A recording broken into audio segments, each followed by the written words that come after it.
We're going to do a lot of shout-outs in this episode. Yeah. I got a feeling we're going to be shouting out. Shout at the devil. He just gets right into it.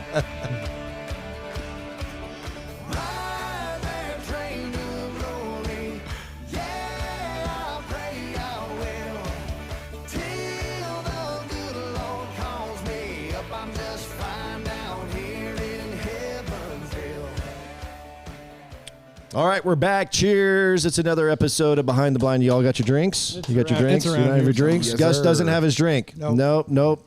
Joe's got his drink. Cheers. Welcome back to Behind the Blind. I got mine.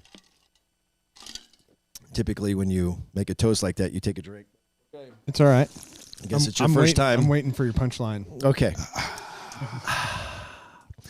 We did not do a episode yesterday because, and we'll get into it, but yesterday wasn't deserving of a podcast. Anyway, Behind the Blind brought to you by Tetra Hearing. Check them out at tetrahearing.com. Welcome to the podcast. Also, obviously, Joe Palumbo with Heartland Waterfowl and Five Land and Holding, Logan Burditt, myself, Ronnie Philips, and from Tristar Arms, Gus Bader.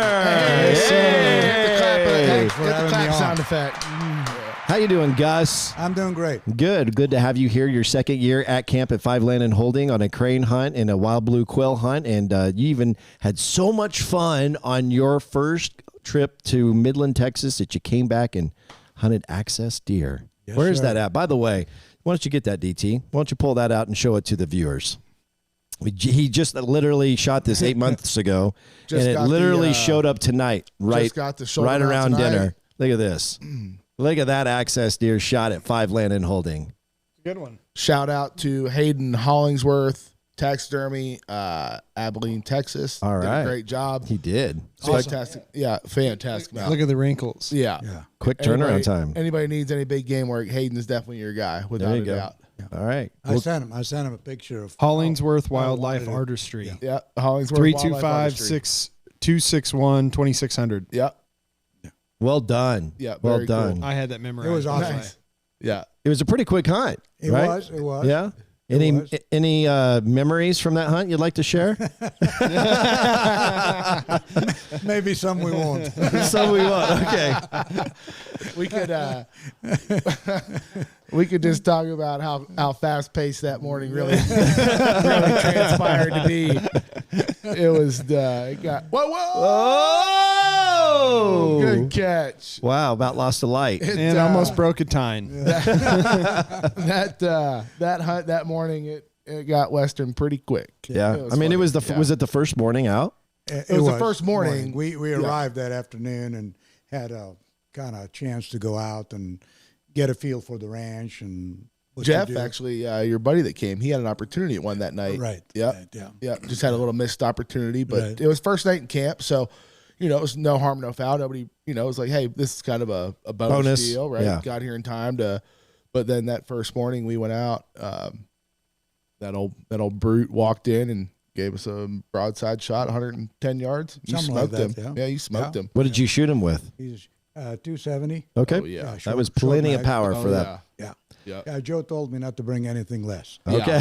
Yeah, for He sure. said they're not big, but they take a while. Yeah. They're pretty tough, huh? They're an extremely tough animal. Yeah, 100%. Very tough. Surprised Gus didn't bring the 475 H&H. Yeah, no doubt. 375. Yeah.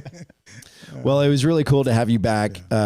Unfortunately, and we're going to get into it here, it's not what we thought it was going to be. And really, this is the first year in 10 years that we've been coming down here that we've had this much struggle. We've had struggle, but the struggle would consist of, instead of shooting your limit in an hour or hour and a half, you're spending 4 hours. Or the struggle would be is like, all right, what feed do we hunt? Right. We got 4 to pick from. What's our, what's going to be the best option, which, don't get me wrong, it's a great problem to have. Yeah.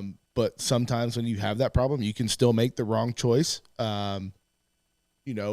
But yes, this year has been very different. And we had a lack of haboob. water. Yeah, I mean A haboob, which I know what a dust storm is, but I didn't know it was called a haboob. Yes. What does that word originate from? it's from I don't know. Actually, Egypt. I don't know. You've got you're bilingual. Have you ever heard that term before? Nope. Okay. All right. But yeah, Look it up. So that typically happens in the spring. We usually don't see our first big dust storm like that till March, April for sure. And to have one this early in the year, I mean, the first 3 days of the year, right? Just goes to show kind of how funky the weather's been. I mean, it's been 80 degrees. The wind's been blowing 40 miles an hour every day. I mean, it's been crazy. Usually in the afternoon, but it's been crazy. And to have that big dust storm come through yesterday was definitely kind of a fluke kind of deal this early in the year for sure. But yeah, I mean, y'all have seen it in its prime. I mean, typically in the area we hunt, you come back each one of us comes back every night from scouting with multiple feeds. Sure. Right. And this year it's just not the case. No. We talked about the other night on the pod about the drought, and the true lack of water in the area. I mean, if you ain't got water, you ain't gonna have birds. And if you don't have water or haven't had water, then you probably don't have agriculture. You don't have food. Right. Food source. Right. For sure. And, Why would they be here? Right. And just like anything else, if you don't have enough water to sustain roosting thousands of birds typically in your area, then it's going to create a problem. And I don't know if the birds they're all holding up north of here. I know there's still a lot of cranes still in Lubbock, Amarillo. I know they are. But I don't know if maybe some of them have passed by us, maybe went farther south. I know that a lot of them do end up going into Mexico.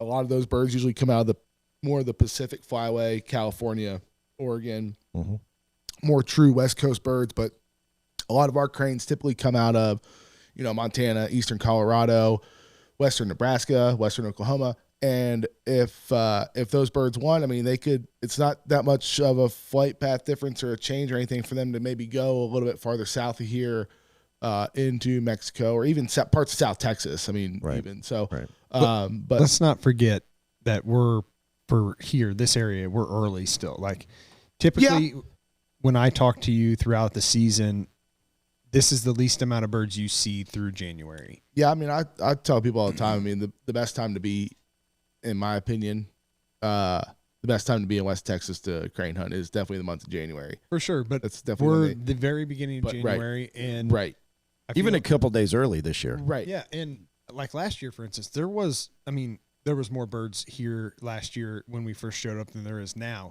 But we had day number 2. We had a huge migration day. Big time. All morning we saw them coming in, and it changed everything. Yeah. But I mean, 10 years, and I can count maybe on one hand the days that we haven't shot our limit. Right. So it's like it's bound to happen at some point in time, and it truly is, in my opinion, it's the drought and the lack of food. Yeah. 100%. And what do you do about that? Nothing. There is nothing you can do. Nope. We have driven everywhere we possibly can within range of not being insane to drive any further. Yeah. And we have scoured everything. Yeah. We've looked at every roost. We know what's there. And the birds are either A, not there, or B, on something that we just can't hunt. Because it's either leased up or, because it's out of the area that you're normally in. Right, for sure. We've had to go farther this year than we've ever had to in years prior. But and the crazy thing is that could change tomorrow. For right? sure. Oh, yeah. 100%. You could have new birds. I honestly feel the Milo field that we saw this morning,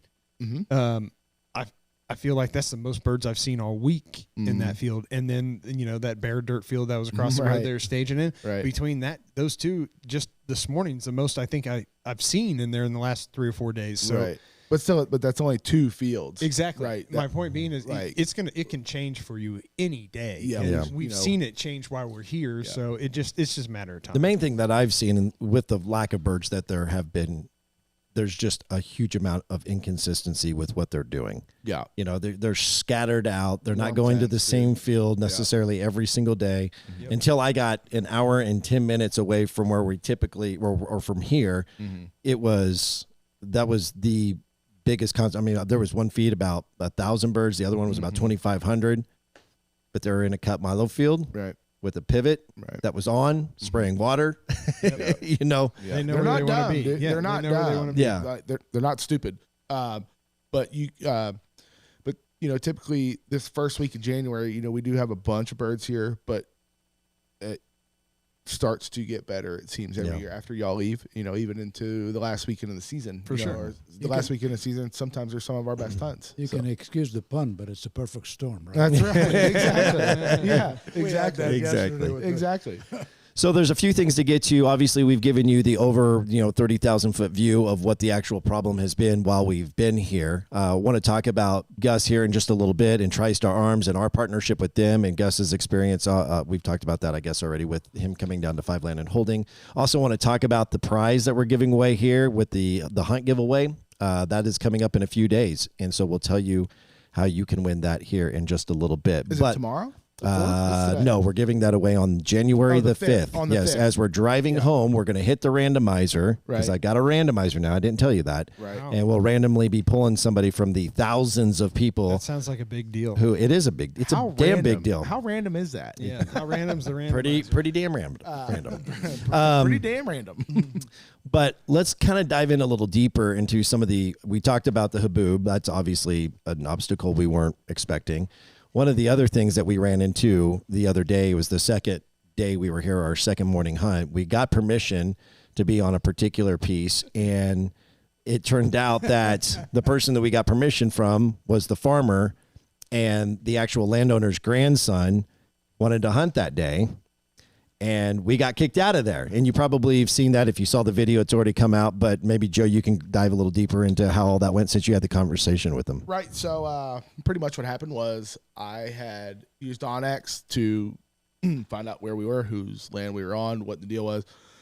Looked up the owner, found who the owner was, looked him up, couldn't get a hold of the owner, saw, a bunch of stuff on the internet about, being an older gentleman. So I reached out to the farmer. Said, Mr. So-and-so, are you farming this piece this year? Yes, we are. Do you mind if we go in? Nope, don't mind at all. Just don't drive through the field.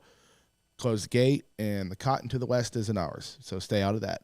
No problem. So, obviously we're cool. We're good. Everything's cool. And, we're halfway through our setup. Here comes another truck down, and what are the chances? But it just so happened to be the landowner's grandson, and he was there with some of his friends, and they saw the same thing we saw, right? And had we seen them see the same thing, we probably would have drove over, said, hey, what's y'all's plan? I got permission from the farmer. Maybe we could have worked it out the night prior had we known. Sure. Right, for sure. So, but they were there. They were there to hunt. They had the same exact idea we did, and just, didn't work out that we were able to hunt together. We have 6, they had 6. It was like, hey, it is what it is. But when it comes to, and this is a fine line, it's Onyx is a great tool, 100%. It's game changer. We all love it. We love it. For sure. But you get into circumstances like that. It'll tell you who owns the property, which is great, but Gus Bader might farm this or might own that piece, but Gus Bader might live 4 hours away, doesn't even care about it. But Ronnie Philips, Farming Incorporated, LLC, is the farmer. So, you think you're doing one thing by getting permission from the farmer, the guy who's in charge of the land, whatever. And you have an instance like that where it's like, hey, we have permission from the landowner. Okay, well then what do you do? In my opinion, landowner trumps farmer. For sure. 100%. For sure. We did the right thing. Right. Now, flip side, 2 guys have permission, no relatives involved or anything like that. We beat them to the field. Right. Right. Had they said, well, that doesn't always work out that way. Right. But, if you, grandson of the landowner, definitely trumps permission from the farmer, 100%. And understood that, had no problem, whatsoever. But, it just, you run into things like that out here, especially when it comes to the oil field side of this area. You have mineral rights, you have surface rights. It's who do you really need to talk to? You need to talk to the oil field company. You got to talk to the farmer. You got to track down the person who has the mineral rights. Like it's difficult. It really is. But yesterday was one of those deals. It's like, dude, what do you do? You know, You did the right thing. right. You know, I mean, we're cordial, very friendly, of course. It's like, hey, you know, here's our side. I understand you're, you know, you. And they definitely- seemed like they were you understanding trust of me, that, right? For sure. Yeah, I was like, dude, you're the grandson of the man who owns the property.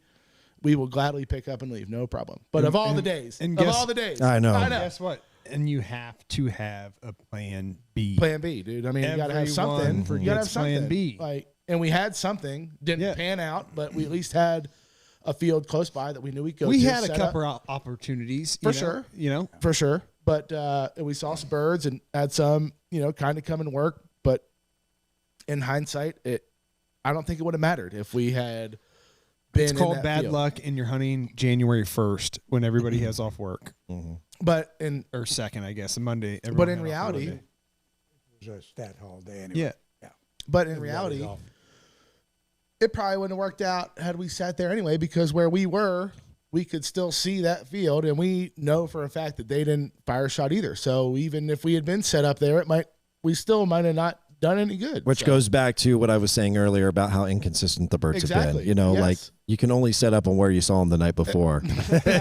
I think I heard that once are or you twice before. You must be a waterfowl guide. Wow. You must be a waterfowl guy, guide. Yeah, that's Where'd guide you talk. learn that one from? Some that's- guy named Joe Palumbo. Guide Talk 101. That's Oh, it. should have been here yesterday. So naturally, All guides that way? say what? Aren't all guides that Yeah, way? all of them, every single Have one. you ever met Everett Atkins? What would Everett do? They're around. They're just not showing themselves. So we shot 4 the first morning, could have had a few more. We got a little greedy. The second morning, get kicked out of the field that we originally want to hunt, go somewhere else, don't shoot around. Third morning, which is this morning, we went out to scout and put on more miles than we've done in a very, very long time. I could have drove to Oklahoma City today. Yeah. With the amount of miles I scouted. We got excited. Gus was with me in the truck, and we drove and drove and drove. And those roads in West Texas, those country roads in West Texas are brutal. And they beat you up, not only your truck, but your body. And then we finally went outside of where we're typically comfortable of scouting, excuse me, and found a great feed, got all excited, went down the street, found out that I can get a contact for the property owner, thinking things are looking up. Drive down the road, about 3-4 miles down the road, even bigger feed. Oh, I know, I got on Onyx. This person lives 12 minutes away. Things are really looking up. Get turned down on both of them. Yep. One of them was leased, and the other one had his son Family. had family that Lot was of- going to be yep. hunting it this week. So, Yep. what do you do? Nothing. What do you do? Dude, There's nothing you can do. Nothing. There's too many nephews and grandsons out here. That's what I know. No, I mean, Way too many nephews and But- grandsons. I mean, I hate to keep talking about the past, but we've never run into this before, because usually, like I said, each one of us comes back from a night of scouting out here. It's like, okay, well, I saw 3 fields, got permission on 2. Logan saw 2, got permission on 1. I saw 3, got permission on all 3. It's like, okay, well, what do we do? Right. You know, but this year it's not that way. There's, like we said, the lack of birds. The ones that are around are going to, you know, certain areas that we can't particularly get on at this point. But that's part of it. You know, that is part of it. If you say you've been waterfowl hunting for a long time, you've never had the problems that we're discussing right now, then you are a liar. You know, I mean, everybody runs into it. Seriously. I mean, It's just part of hunting. exactly. It is. Exactly. It is. You know, you got good years, you got bad years. The only thing you can keep doing is literally driving and scouting more and knocking on Right. more doors. And Right. Like, that's the only thing you can keep doing. Right. And we got 3.5 weeks left in the crane season, and a lot can change. Oh, tomorrow. A lot can Tomorrow. Like I change. said, there was more birds at Right. Milo Field this morning than Right. I've seen all week. And we saw geese this morning. And We I've looked haven't at seen it, geese. I've looked at We it for haven't 4 seen- days straight. We haven't seen geese at all this week. The field that we got turned down this morning, there was geese in that. Yep. And you said you saw some geese this morning. Saw a lot of geese.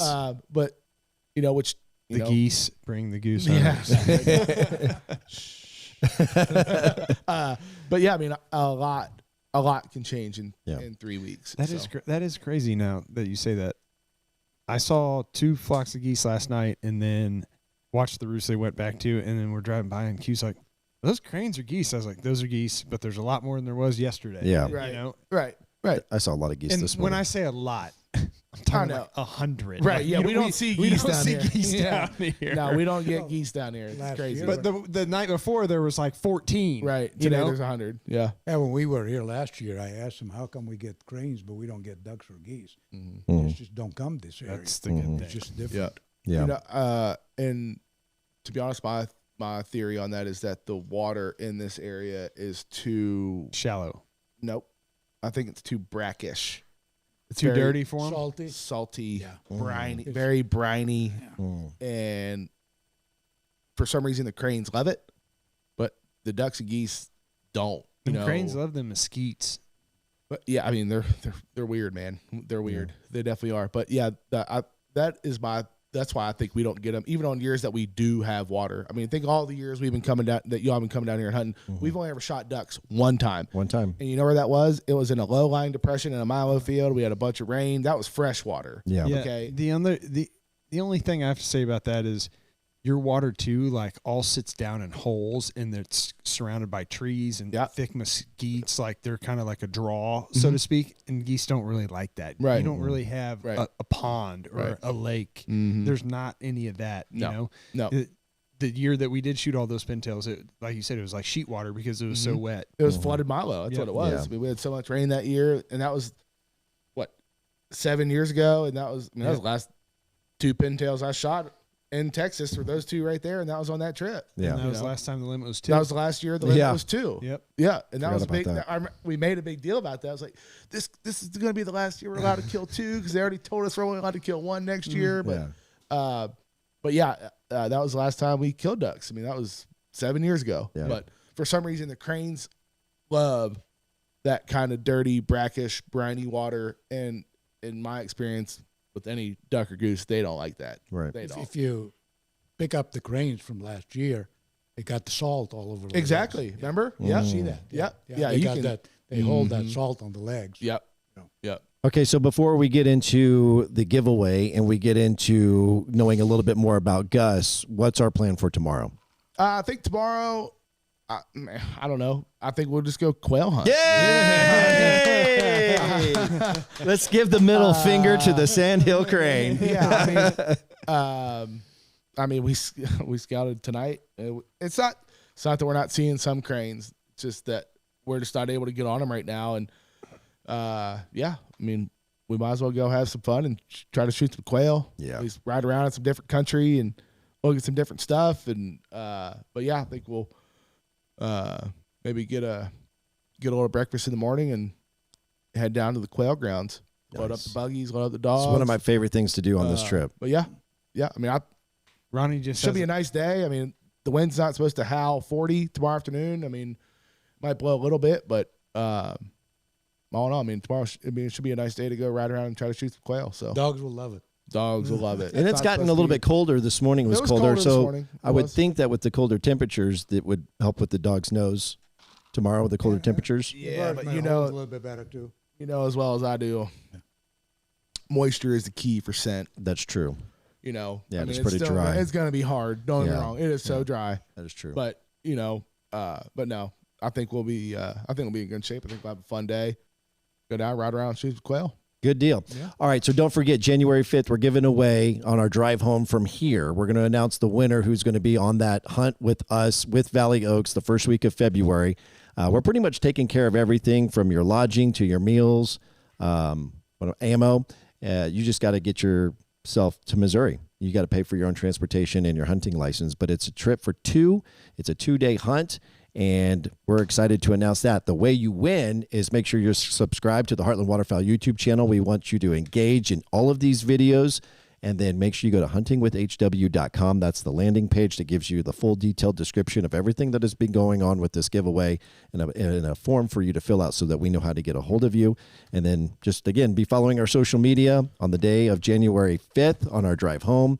We'll hit that randomizer and hopefully draw your name. So go do that as soon as possible. And if you don't win and you don't enter, don't cry because you didn't win. That's right. You Yeah, have that's right. to enter. It's We gonna don't be want to hear good. nothing about, I didn't Yeah. win. Don't complain about your American government. Go vote. Right, exactly. It's prime time Missouri goose season. It really is. Prime. When is prime. it? Last week of the season. The first week of February. Yeah. Yeah. Prime. So thanks to Valley Oaks also for partnering with us on that. So in wrapping this up, we're honored again to have Gus Bader, Tristar Arms. This is our second year to be partnered with Tristar, and we love the Tristar Viper G2. I guess to get started, I don't know how to say this without sounding like an idiot, but it's obvious you have an accent. It's obvious you have an accent, right? Yeah, so yeah, you're sure. from Lebanon, right? Yeah. So kind of talk about how you came over from Lebanon and got into the gun industry. I got on a plane, got here. I didn't row Like I across. said, I said I was going to look like an idiot. Wait, attaboy, I Gus. guess. Attaboy, All Gus. the smart ass things I've said, Karma was a real there. Yeah. Well, I've used that joke a lot of times about we're all immigrants in this country, right? I am. Put that microphone just a little bit closer to your mouth there, Gus. Okay. There you go. But I came. I was smarter. I waited till they invented planes. Didn't want to come on the Mayflower. But anyway, no, I came here back in '75, a long time ago. Mm-hmm. I've lived here longer than I lived anywhere else, and this is home. Okay, cool. Yeah. But, still the land of opportunity, no matter what anybody else says. Hard work pays off. If you build it, they will come. So back in the 80s, I decided I had a wild hair. Want to get in the gun business. And I did. And, it's been good. Yeah. So work hard, build them, just, shoot what you, sell what you're willing to shoot yourself, and just keep on the quality. And, our motto is the value experts. So we try to put a good quality gun at a reasonable price for the people. And like I said, you build it, they will come. It just takes a little time for word to spread out. As a medium-sized company, we don't spend the millions of dollars that the bigger companies kind of can advertise and spend. But it takes a little bit longer, but that's okay. Your niche is shotguns. You don't get into the high power rifle game. No, we don't have any. We have pistols. Yes. That we bring in from the Philippines, actually. Oh, wow. Yeah, all our shotguns come from Turkey, and Turkey has come a long, long, long ways. Yes, they have. From the 90s. Yeah. They build some good guns, and you see a lot of them around. So you have to find the right factories. It's cultural differences, but they all know how to build guns real good nowadays, and they compete with Italy, Spain, with all the Europeans with the quality and a lot better value. Yeah. But the guns themselves they're assembled in Kansas City, correct? No. They're assembled in They come finished to us from Turkey. from Turkey. We get involved with. We find the factories, the right factories that Right. have the basic, let's say, quality gun. Right. We get involved with them into. I will call it loosely Americanizing the gun. The Europeans have different features and looks, and even sometimes the length of pull is important. Yeah. The balance of the gun is different. They shoot, if you see Europeans shoot, a lot of them driven shoots, if you watch on the TV, they shoot more standing up. We lean into the gun a little bit. Right. So that affects the way that the balance and the ribs on the gun and how the gun has to feel, so to speak. So we get involved with that angle of it. Then, different game we shoot here, Right. The different species. So we kind of get involved into the technical aspect and the looks as well. Congratulations, because just a couple of years ago, you guys, or actually in the last couple of years, I think you've won award for Shotgun of the Year. Yeah, we did with several organizations. We try to talk about niches. We try to can't be everything to everybody, but we try to do areas where we call it the sweet spot, which Right. is something we focus on. And we came up with guns that maybe the big companies don't want to invest in because the niche isn't big enough. Right. So we tried to come up with the Viper G2. We pushed the factory a lot to come up with the 410. And sometimes you can be a little lucky because when we pushed, there was not much. Some states didn't even have the 410 legal for turkey hunting, as an example. But then the TSS came along. And all of a sudden it became legal in all these states, and the demand went up, and so sometimes I'll tell you, as better be lucky than good. As big time dove hunters out here, especially September 1st in West Texas is a lot like Christmas Day. Everybody looks forward to dove season, and we shoot a lot of 410s. A lot of 28s, a lot of 16s, a lot of sub-gauge guns, especially at the dove. I mean, it makes it a lot more fun, more challenging for sure. I mean, don't get me wrong, dove is challenging as it is, even with a 20 or a 12 gauge, don't get me wrong. But yeah, the sub-gauge deal that y'all have is awesome. The fact that you offer that many sub-gauge guns. We are the only ones, as far as I know, and I think I'm right, we are the only ones that have all the gauges in the semi-auto. Wow. 12, 16, 20, Name me another one. 28, Name me and another 410. one. It's the same. I can't name another This is the one. crazy thing. It's the same gun, right? Right. It's the same gun. Right. So I have the 410, the 20, and the 12 myself, and literally they're side by side, and they look identical. Right. Now, obviously, 410's the smallest, 20, but I mean, it's awesome. You know, you can pick the same. You literally have the same gun. Break them down the same way, clean them the same way. Yep. The components, everything. Yep. Yeah. And So- the biggest thing that he said out of all of this is he makes a gun that he's willing to shoot himself, and he shoots a shotgun. Yeah. We shoot a lot more than 99% of the people out there. So Gus travels all over the world to bird hunt. If Yes. he's willing to shoot it himself, then Right. I think I'm more than capable Sure. of being able Yeah. to shoot it. 100%. It's good enough for Gus Bader. It's good enough for me. There's, how about that? You just got a new motto, new slogan. Well, you run into some, talk about idiotic things. We run into some little things sometimes. Our choke tube system, as you know, I don't know why the shotgun industry hasn't come up with one system that everybody uses. But anyway, we are here where we are. And so in all our guns, we use the Beretta Benelli mobile choke system. Okay. Oh, if you yeah. will. Yeah. And so when we came up with the 16 gauge, somebody picked on us and said, well, wait a minute. You can't say it's a Beretta Benelli mobile system. Because they don't have one. They don't make They 16 don't make one. gauge. Right. And Right. actually, when our engineers did, and when we designed it, it was sort of an extrapolation or interpolation, if you will, because they kind of designed it based on this is the 12, this is the 20, this is the 16 is in between. Right. So that's how they did it. Right. And there is no Right. Beretta Benelli. Yeah. So, Right. And, But same like thread kind of idea to where it's universal kind of deal. Sort of, kind of. Yeah. So, Scott Carlson from Carlson Choke Tubes at Shout the out time called me Carlsons. and said, well, you have your 16 and I got another 16 and they're just slightly different. And I said, yeah, that's when you do the interpolation. They can be, because there wasn't a drawing that we could copy or there wasn't a choke tube that we could go and analyze, so to speak. It's little things that kind of stick in your mind that, oh, okay. Yeah, that's really interesting. I'll say this, that not only, and we've already talked about this part, but a huge selection of shotguns, not only from just the range of gauges, but just a versatility of, whether you're into sporting clays or trap Yeah, or the over and unders, side by sides. Side by sides. I suck with a side by side, dude. I can't hit shit with a side by side. Also, With over and under, I'm all right, but side by side, no. Got me a grouse or two when I was in North Dakota. Also, the youth guns.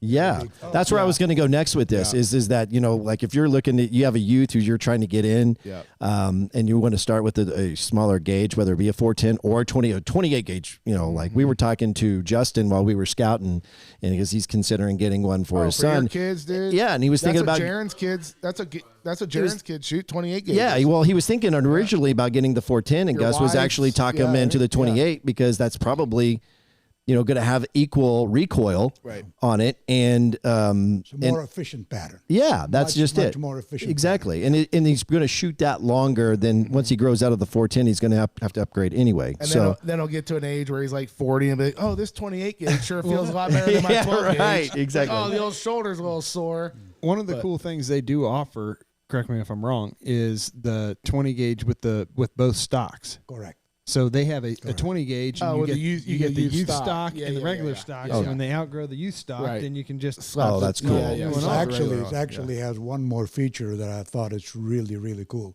Because when you change the youth stock to the adult stock, which comes in the box, okay, the barrel on that gun is 24-inch, but you got a barrel extension. It's like a little shim or something? No, it's a barrel extension. It's threaded. That you take the choke tube out, you thread that in, and in the end of that extension, the choke put tube your choke in that. So that turns from a 24 to a 26-inch. Because sometimes when you have the longer stock, you like to balance it out with a slight longer. That's slick. Yeah, so you have the extension. So if you get it, you get the stock, and you get the extension also. Correct. It's all in the box. Right. Huh. For the 20 gauge or 20 for 20. 20 gauge. Yeah. Right. Yeah. We do the youth guns in 410. We do them in 12. And the number one selling for us is the 20 gauge. That's where people normally go. But we don't do the stock combo just on the 20. Champlin, doesn't Deke shoot the 20? Right? Your boy has the 20? So you can shoot it? He's going to switch the stock out, he said. Yeah. Shout out Deke Champlin, too. I'm sure he's going to watch this. But, yeah, Deke's our youngest staff member. Yeah. And he's going to run with that one. He's I got to tell you a story. He's the one, he's shooting the 20 gauge Tristar on our crew on every Gus, trip. I got to tell you the story. So his son, this would have been, well, I guess last year. And we show up at Champlin's over Thanksgiving to hunt, and Deke is all ate up with waterfowl hunting and certainly ate up with the whole Heartland waterfowl concept, right? So I'm one of the first to show up, and I walk inside. I'm like, hey, Deke, what's going on? He's in his rocking chair watching YouTubes, and he's like, good. So, Ronnie, when am I getting my TriStar? Like, let me work on that. Apple doesn't fall too far from the tree. Apple don't fall too far from the tree. Hey, you got the waders yet? Yeah, right. A couple other things I wanted to hit on that I didn't get a youth stock with my shotgun. A couple of the other things I wanted to hit on that I was impressed with when we partnered with you guys was, I guess we've already talked about the versatility of all the different guns. But you also have incredible customer service, and your warranty is really, really good too. Why don't you talk about that? Well, you will not get a recorder when you call TriStar. That's right. Doesn't matter. You get Ryan. We will. Ryan is Gus's son. We will answer the phone, and we will talk to you, and we recognize where we fit in the industry, and I always tell our employees, think of this. A guy that owns a Benelli or a Beretta or a Browning, he's got more than one shotgun, guaranteed. Right. Yeah. The guy that owns TriStar might only have a TriStar. a TriStar. So you can't have this gun here for service, whatever it is, broken forearm, something else under warranty. You got to turn it around. And we have a self-imposed, I wish I could tell you, we never break it, but sometimes we do. But generally, self-imposed 1 week turnaround, which is incredible. Yeah, right. And then we give a 5-year warranty. But we're we close our eyes when it's 6 years. Yeah. You know, I mean, customer service. It's guy sends you a 7-year-old shotgun. He's been using every day. You're going to turn him away. I mean, is there any? You got 100,001 miles. Your warranty doesn't work anymore. Yeah, exactly. Exactly. I mean, is there anybody in the industry, at least in the shotgun space, that comes anywhere close to a 5-year warranty? Yeah, there's some. There's some. But I love the fact that you being in, and I know that you're kind of starting to phase out and have your children come in and take over the business, but you're still very heavily involved.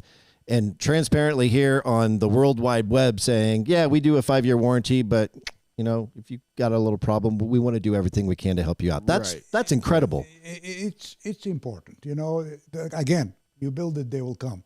They spread the word. The guy would say, we've had guys call many times, say, you know what? I wasn't sure that when I was going to buy TriStar, and I did have a problem, and I doubted myself. Then when I got it to you, you guys made it right and took care of it. That's extremely, I mean, we're people. Right. When you buy a car, you want people to treat you well. Right. You want people to take care of you. I mean, you can buy a $100,000 truck and be a lemon. Yeah. It's true. Seriously. Yeah. Seriously. Yeah. The other thing, and the last thing that I'll hit on before we get to kind of closing this up is, and you're basically alluding to it by saying, where you fit in the industry or in that shotgun space, is they are incredibly affordable. All of your guns are very, very affordably priced. And I was really shocked at that, especially when I really got to get to know you and see the gun and hold the gun. And shoot it. And shoot the gun. That's what I was getting ready to say. I mean, I've shot a $1,800 shotgun before. Right. And I've shot, this Tristar Viper G2, which is right under $1,000. Is that right? It's a lot under. Yeah. Okay. So $850 or somewhere there? Suggested retail. Yeah. Yeah. Okay. So, and we love it. And naturally we're paid to say that, but I can tell you with, I ain't getting paid. Heartland Waterfowl, the brand that covers all of the costs so that we can do all this stuff. Joe Palumbo's always got to make it about himself. He's the only one with a t-shirt, by the way, people. Anyway, look, he's handing you some money right there. Yeah, a little money under the table. He only gets a royalty off those shirts. Seriously, though, they are a great partner of ours, and we're blessed and honored to work with Tristar. But I can tell you that we've been in situations where we've been paid to represent something that we didn't like, and this would have been exactly. Right. This was in the very beginning. When we were doing everything we could to get our Heartland Waterfowl started. Right. We're not in that position anymore. And I can tell you that if that is how we felt about this, Gus Bader would not be on this hunt with us. He wouldn't be on this trip with us. We are all in on everything that Tristar is about, the entire brand, the entire concept, and we're just really appreciative that you have that much faith in us to want to be a part of what we're doing, and certainly blessed to have you here. Hey, we're the value experts too. Well, thank you for giving us 2 opportunities. Did we give you 2? Oh yeah. Okay. Yeah. I remember when you first guys started. Yeah. Obviously, we being local, you came to us. Yes, we did. And we couldn't afford it. Yeah, y'all have known each other. Y'all have known each other for a long time. Way before even Heartland Waterfowl. Known him before the show started. Right. Or before he was before Tristar even, right? Like y'all knew each other. No, I don't know that. No, since Tristar started. Okay. Yeah. But anyway, so I remember that we had some, I don't remember details, but I think Brad came to Ryan or you came to Ryan and said Ryan came to me. Yes, they came to me and I said no. Yeah. And I said, why did you say it's no? because I wasn't negotiating the deal, apparently. Yeah, right. And then when you lost your last gun sponsor, I was watching a show and you guys were using a different. We were all. It was like a hodgepodge of different guns in the blind. Yeah. Well, I first noticed when you had another ammo sponsor. Yes. Yes. And I said, we're shooting Kent cartridge. Right. Yes. Right. And then I said, okay. And they must have lost also the guns, and so I kind of started looking at the blind and the shooting and watching the guns more than watching the show. And then that's when I called. I said, okay, now we may be able to afford it. Right.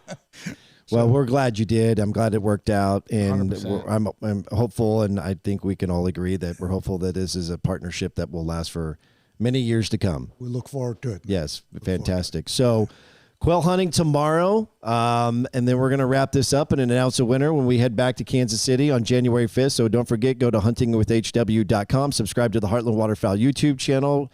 Make sure you comment, like on all of these videos. It helps us with the algorithm. And thank you, Tetra Hearing, for being a proud sponsor of Behind the Blind, presented by Heartland Waterfowl. Check them out at tetrahearing.com. So until tomorrow, thanks, Gus. Joe Palumbo, Gus Bader, Logan Burditt. I'm Ronnie Philips. Thanks, buddy. Good night. Thank all y'all. We love you.